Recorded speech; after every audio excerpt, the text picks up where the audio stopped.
चलो बुद्ध की ओर। बुद्ध और उनका धम्म।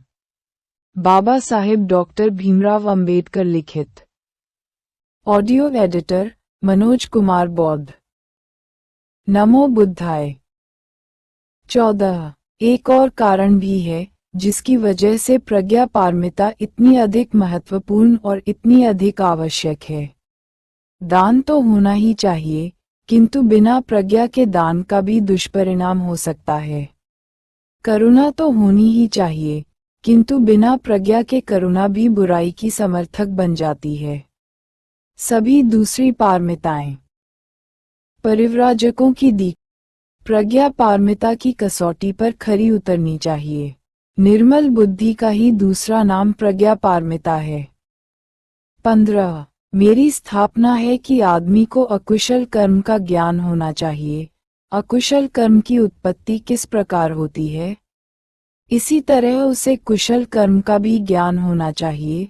कुशल कर्म की उत्पत्ति कैसे होती है, इसी प्रकार आदमी को कुशल कर्म और अकुशल कर्म का भेद भी स्पष्ट ज्ञात होना चाहिए।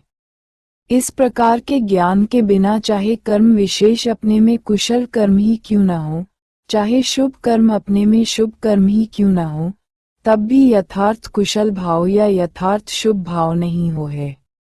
इसीलिए मैं कहता हूँ कि प्रज्ञा एक आवश्यक सद्गुण है।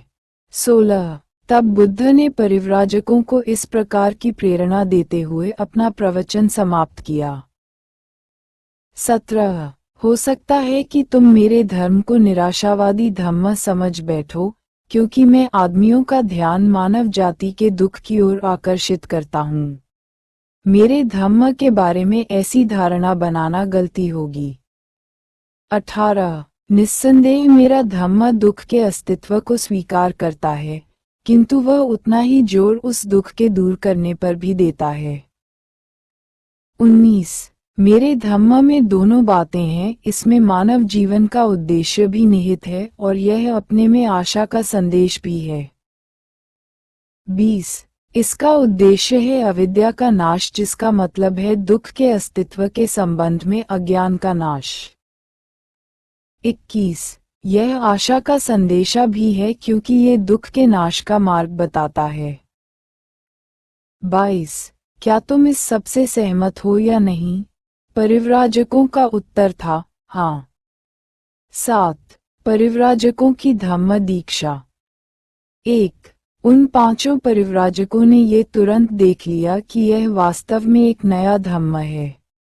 जीवन की समस्या के प्रति इस नए दृष्टिकोण से वे इतने अधिक प्रभावित हुए कि सभी एक साथ कहने लगे, संसार के इतिहास में इससे पहले किसी भी धम्म के संस्थापक ने कभी यह शिक्षा नहीं दी कि दुनिया के दुख की स्वीकृति ही धर्म का वास्तविक आधार है।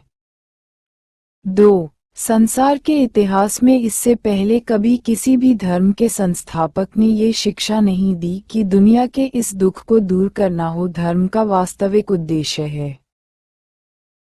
3. संसार के इतिहास में इससे पहले किसी ने भी कभी मुक्ति का ऐसा मार्ग नहीं सुझाया था, जो इतना सरल हो, जो मिथ्या विश्वास और अपौरुषेय शक्तियों की मध्यस्थता से इतना मुक्त हो, जो इतना स्वतंत्र ही नहीं, बल्कि जो किसी आत्मा या परमात्मा के विश्वास का इतना विरोधी हो, और जो मोक्ष लाभ के लिए मरणांतर किसी जीवन में विश्वास रखना या न रखना भी अनिवार्य न मानता हो। 4.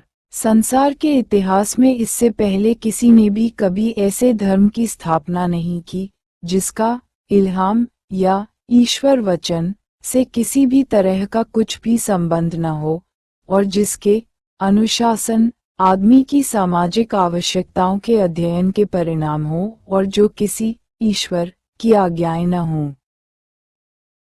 5. संसार के इतिहास में इससे पहले किसी ने भी कभी मोक्ष का यह अर्थ नहीं किया कि वह एक ऐसा सुख है जिसे आदमी धम्मानुसार जीवन व्यतीत करने से अपने ही प्रयत्न द्वारा यहीं इसी पृथ्वी पर प्राप्त कर सकता है।